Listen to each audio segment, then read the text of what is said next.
Andam na ang COMELEC Maguindanao og security forces sa probinsya alang sa plebisito sa pagtunga sa probinsya sa Maguindanao nga ipahigayon ugmang adlaw. Ani ang report. Andam na ang 1,669 clustered precincts sa 468 ka mga voting center sa 36 ka mga munisipalidad sa probinsya sa Maguindanao alang sa makasaysayan ng botohan sa probinsya nga mahitabo ugma.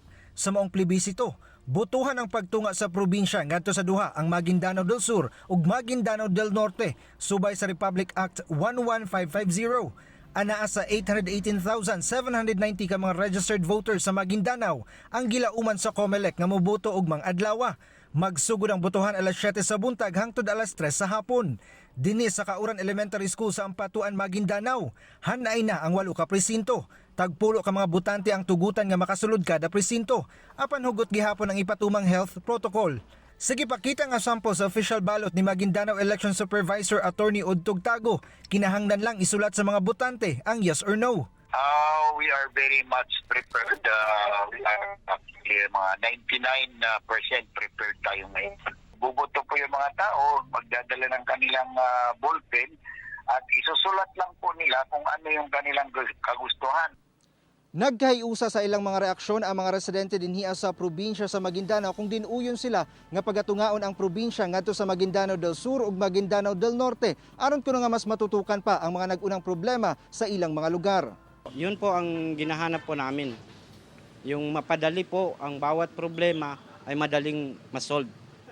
Ganun po ang aming ginahiling. Para sa akin, sir, maganda rin. Kasi, kung mahati kasi, mapokus gid ang atensyon.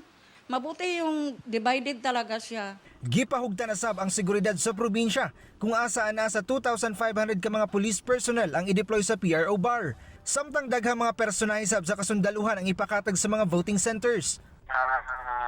Katunayan po na ngayon sa area po natin, lalong-lalo na po dito sa canvassing area at sa mga polling centers dito po sa Buluan Municipality at tinitignan po natin ang ating mga police station personnel sa kanilang deployment para po ma-ensure po natin na mapayapa po yung plebisito po natin bukas.